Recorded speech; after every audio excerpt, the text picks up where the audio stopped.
अस्सलाम वालेकुम, मैं हूं सैयद शहरयार। आप देख रहे हैं मेरा यूट्यूब और फेसबुक पेज। और जब तुम लोगों के दरमियान फ़ैसला करो तो अदल के साथ करो। निज़ाम अदल किसी भी मुल्क की बुनियाद, तामीर या तखरीब मुकम्मल दारोमदार इसी पर है। फौरी और सस्ता इंसाफ, मसावात पर मबनी माशरे की ज़मानत और कौमों की ज़िंदगी में उरूज का राज है। दुनिया में जितने भी मुल्क मौजूद हैं उनकी तरक्की का राज यही है कि उनमें एक चीज़ कदर मुश्तरक है और वो है उनका मजबूत तरीन निज़ाम इंसाफ, जहाँ मुनसिफ के लिए इंसाफ ही इबादत है। वो दुनिया और आखिरत की कुल कमाई इसे ही समझता है। लोग जब इसे याद करें तो एक अच्छे मुनसिफ के तौर पर याद करें और ये गवाही दें कि इसने सारी ज़िंदगी मजलूम को इंसाफ दिया। फ्रैंक कैप्रियो एक अमरीकी म्यूनसिपल चीफ जज हैं जो 86 साल की उम्र में हाल ही में रिटायर हुई। इनकी अदालत से कोई भी मजलूम इंसाफ के बगैर वापस नहीं लौटा।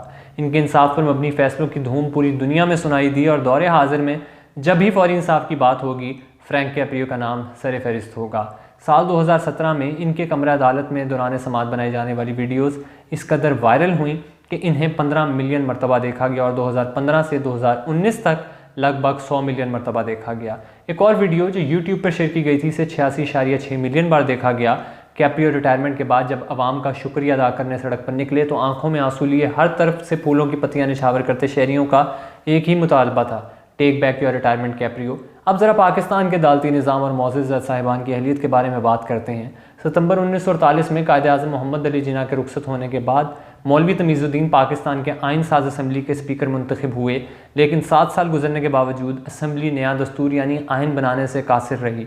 इसकी वजह से 24 अक्टूबर 1954 को गवर्नर जनरल मलक गुलाम मोहम्मद ने एक हुक्मनामा जारी किया कि कौमी असम्बली को तहलील कर दिया जाए। हुक्मनामे का मतन था कि मुल्क में सियासी बहरान पैदा है, आइनी मशीनरी टूट चुकी है, आइन साज असम्बली आवाम का एतमाद खो चुकी है, इसलिए गवर्नर जनरल से मुल्क में एमरजेंसी का नफाज कर दिया है। जब तक इलेक्शन नहीं होंगे तब तक गवर्नर जनरल और इसकी मुंतखब करदा काबीना मुल्क की बागडोर संभालेगी। मज़कूरा फैसले के खिलाफ स्पीकर कौमी assembly Tamizuddin Sindh chief court चले गए और दावा दायर किया कि गवर्नर जनरल के पास असम्बली तहलील करने का कोई भी इख्तियार मौजूद नहीं है, क्योंकि 15 अगस्त 1947 के अबूरी आइनी हुक्मनामे के तहत गवर्नर जनरल से यह इख्तियार वापस ले लिया गया था। अब सिर्फ असम्बली ही के पास खुद को तहलील करने का इख्तियार मौजूद है। इसके अलावा ये भी मौक़िफ़ अपनाया गया कि नया आइन तैयार है जो 25 दिसंबर को असम्बली में पेश किया जा रहा है। जब तक गवर्नर जनरल का ये इल्ज़ाम कि आइनी मशीनरी टूट चुकी है, ये भी झूठ है और बेबुनियाद है। सिंध हाई कोर्ट में केस का दिफा करते हुए गवर्नर जनरल गुलाम मोहम्मद ने वकला की तरफ से ये मौक़िफ़ अपनाया कि गवर्नर जनरल के पास वही सारे इख्तियारात अब भी मौजूद हैं जो गुलामों के ऊपर बरतानिया के बादशाह के पास हुआ करते थे, मगर उस वक़्त सिंध हाई कोर्ट के चीफ जस्टिस जॉर्ज कॉन्स्टेंटाइन ने मज़कूरा मौक़िफ़ को रद्द करते हुक्म दिया कि गवर्नर जनरल का ये इक़दाम गैर कानूनी है, क्योंकि गवर्नर जनरल को जमहूरियत हाईजैक करने का इख्तियार नहीं है और यूँ असम्बली को वापस बहाल कर दिया गया। सिंध हाई कोर्ट के पास इस फैसले को चैलेंज करते हुए गवर्नर जनरल गुलाम मोहम्मद फेडरल कोर्ट यानी सुप्रीम कोर्ट चले गए, जहां 5 रुकनी बेंच ने केस का फैसला सुना। उस वक्त पाकिस्तान के दूसरे चीफ जस्टिस मुनीर की सरबराही में 5 जजों में से 4 ने केस का फैसला सुनाते हुए कहा कि इस वक्त मुल्क एक नाजुक दौर से गुजर रहा है और सियासतदानों पर भरोसा नहीं किया जा सकता, इसलिए गवर्नर जनरल गुलाम मोहम्मद मुल्क बचाने के लिए जो चाहें वो कर सकते हैं। इस बेंच में एक अंग्रेज़ जज शामिल थे, जस्टिस A.R. कार्निलियस, जिन्होंने फैसले से इख्तलाफ करते हुए कहा कि कानून सबसे बालातर है और इसकी पैरवी हम सबको मिलकर करनी चाहिए। जस्टिस मुनीर के फैसले से पाकिस्तान में कुछ हलकों को इख्तियार मिल गया और जस्टिस मुनीर का ये मुतनाज़ा फैसला पाकिस्तान की तारीख में नज़रिया ज़रूरत की बुनियाद बना, जिसके बाद ज़रूरत पड़ने पर जनरल सिकंदर मिर्ज़ा, अयूब खान, याह्या खान, ज़ियाउल हक, परवेज़ मुशर्रफ समेत हर आमिर ने अपने गैर कानूनी इक़दामात को कानूनी तहफ़्फ़ुज़ फराहम करने के लिए इस्तेमाल किया।